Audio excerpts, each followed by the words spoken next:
Yes, it's true. The Pokemon community, probably one of the last places you'd guess would have drama, has drama. The story I'm going to tell you in this topic is going to focus on two main characters, the first being Frosted Caribou, a Pokemon card content creator and a player, and Garry, known in the Pokemon community as King Pokemon due to owning one of the most prized and expensive $10 million Pokemon collection. Back in March, Frosted Caribou released a video which seemingly heavily gatekeeped who she deemed should be a Pokemon content creator and who shouldn't, how you should collect and how you shouldn't, and she's taken to Twitter to continue her attacks on creators and collectors in the hobby. King Pokemon, being the biggest collector, has of course been one of the biggest targets for these tweet attacks because of the way he collects. But King Pokemon recently set the community up in arms as a clip in a video podcast was criticized very heavily by Frosted Caribou. In the clip, he tells the host that the signature from Aritzo, the artist of the original Charizard, is worthless and has pretty much no value to his card. I've never seen somebody be so blatantly disrespectful. This person has the nerve to call themselves King Pokemon and is continually idolized by the community. And here's the clip that he's being criticized over. BGS 10 signed.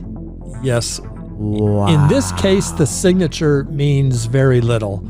Yeah. Arita, who did design that Charizard, and it's signed on the case, not the card. Right. I mean, never would you let him sign that card because that's extremely special. Wait, who signed this? Arita. Artist of this Mitsuhito, card. yeah, the artist.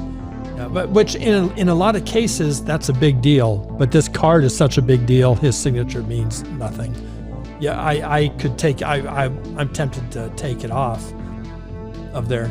Why? It's just on the case. It's not on the card. At face value and without any context, it's easy to defend Caribou as it seems Garry is completely calling off the value of the artist and the signature. But many have defended King Pokemon, saying that Garry was actually just trying to say that the BGS 10 Charizard is so incredibly rare, so valuable that the signature of the original artist almost has no amount of rarity or value compared to the BGS 10 Charizard. It's just the difference between the value of two different things. The Charizard has way more value than the signature. Personally, I don't think King Pokemon was trying to bash the original artist and it was taken out of context, but this isn't the first time Frosted Caribou has attacked Garry and the people that she deemed harmful to the community. In another tweet, Caribou says that despite actively hurting Pokemon, including falsely inflating the market and disregarding kids and players of the hobby, that's all written off by his followers. Garry continuously flaunts about being Poke-rich while calling himself king and thriving off his own self-gain. And this tweet argument is a super slippery slope to make, as Frosted Caribou has directly benefited from the inflation in the recent resurge in the Pokemon community. This resurge brought from people like King Pokemon, Logan Paul, Real Breaking Nate, Leonhard, and others. In fact, according to Social Blade stats, Frosted Caribou's channel grew almost 10 times in size during the spike that was brought on by Logan Paul. Love him or hate him, that's what happened. So going after somebody that has literally helped increase your audience is like biting the hand that feeds you or throwing stones from your own glass house. I'm a fan of both Frosted Caribou and King Pokemon, and I watch all of Caribou's content, but I also really love the spotlight that King Pokemon is bringing to the community and its research. And there's hardly a time when Garry isn't shouting out or promoting charities while making his posts on social media or attending events. He even starts his defense by plugging a charity foundation before even getting into defending himself. As both Caribou and Pokeking identify with two opposite ends of the Pokemon TCG community, I personally don't think Caribou should be going after these creators,